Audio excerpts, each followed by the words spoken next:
Nana Piamensan, Chief Executive Officer of defunct Men's Gold dealership firm, is back in Ghana, but already under arrest and in the custody of the police CID. He has been denied bail and expected to be arraigned tomorrow on charges of defrauding by false pretense and money laundering. Actually, he will be arraigned before court today. Now, he had been dealing in gold, and there had been many investments from ordinary Ghanaians, promising them huge sums in returns. Although some gained, many others had their funds locked up after it was shut down by the Securities and Exchange Commission. And thousands of customers periodically poured onto the streets to demand payment of their investment saved with his defunct gold dealership firm.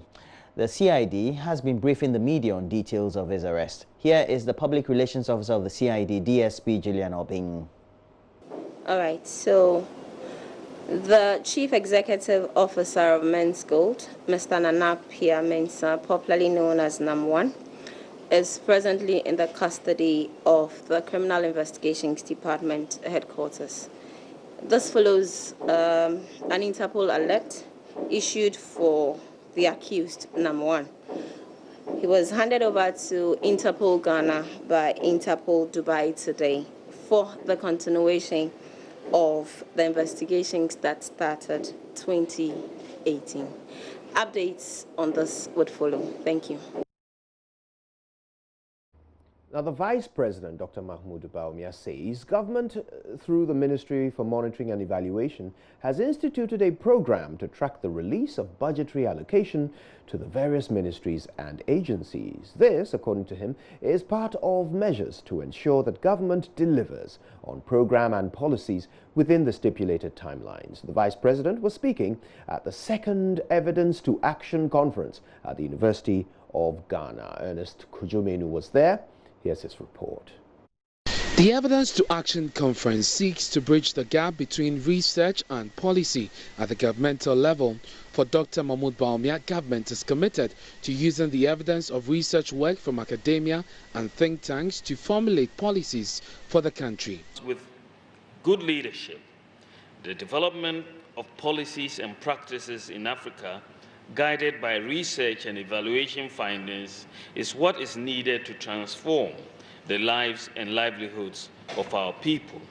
Then the recently introduced quarterly implementation progress reports that track budget releases are helping to accelerate the implementation of our priority projects. Because sometimes, in fact, not sometimes, many a time, when you look at the red marks, you say, what is happening? The minister will say, they haven't given me the money. The budget hasn't been released for this project. And so now we are saying not only track the progress, but also track the budget releases so that we can marry the two and make sure that the resources are available to execute the specific projects. The Minister for Monitoring and Evaluation, Dr. Anthony Akutosei, says building the capacity of personnel at the various ministries and agencies is a challenge they are working to address. As we go around all the ministries, we are having to do a lot of training. In the past, these departments have existed, but they have not focused on the monitoring and evaluation part, so we are lacking with that. Now, having each ministry have a team of people who are concentrating on specific objectives in the short term helps, but capacity is an issue. It's part of the reason why we are collaborating with ISE and ICE in having this international workshop.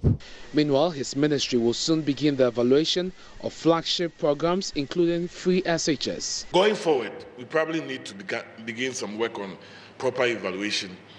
So far, we've been doing monitoring, but now we have to do some proper evaluation, particularly on programs such as the Planting for Food and free SHS.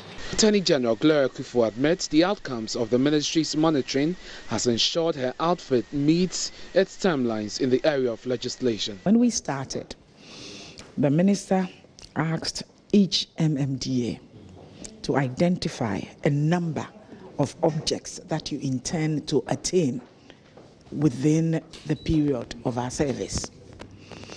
And they have made sure that we make returns. Not only that, initially they actually train personnel from my office so that they are conversant with the reporting system. So you have to return periodically where you are with these things.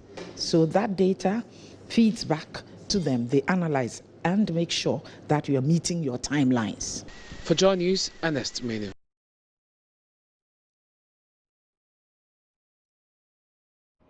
Now let's take you to Parliament, and the Finance Minister Ken Ofori-Atta has described the African Continental Free Trade Agreement as the beginning of economic emancipation for countries on the continent. He says government will be taking the necessary steps to ensure Ghana takes advantage of the Free Trade Agreement. The Trade Minister, Alan Kyerematen, was in Parliament on Thursday to brief members on Ghana's winning of the bid to host the body secretariat. This program of action to boost intra-African trade, otherwise referred to as BIAT, Boosting Intra-African Trade, BIAT. This program addresses 7 priority clusters: trade policy, trade facilitation, enhancing productive capacity through industrialization, providing trade-related infrastructure, including transportation and telecommunications, trade finance, trade information, and factor market integration. Mr. Speaker, each country is required to identify specific areas of comparative advantage and strategic focus for diversification and develop value chains for both goods and services.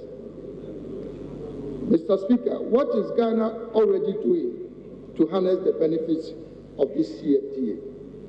Mr. Speaker, Ghana has already started implementing a comprehensive program agenda for industrial transformation, and this is in line with the BIAT program of action that I've just referred to. This is all to put Ghana in a state of readiness to take advantage of the CFTA. Some of the interventions currently being pursued by government under these priority clusters are the following. The Black Stars were losing, and wondering to myself how this has befallen us. First time to lose to Tunisia.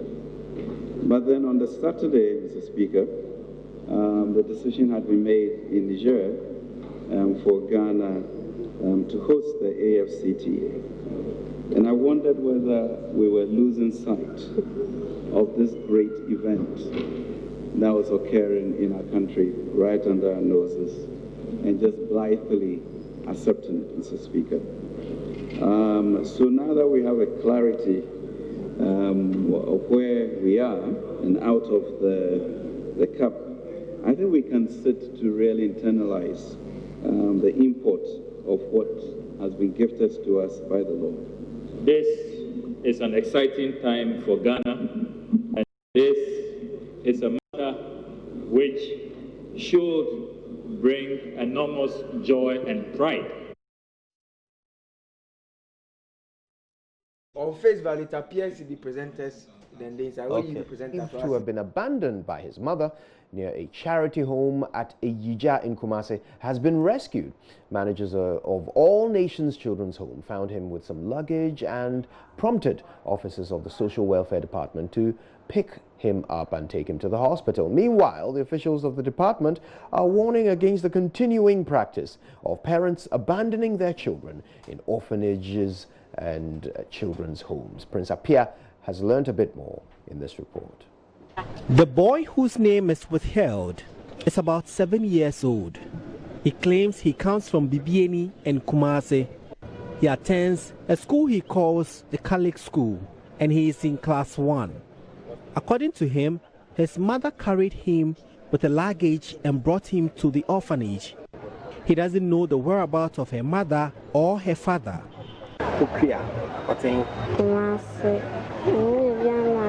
My mom is called Pokia. I don't know where she is now.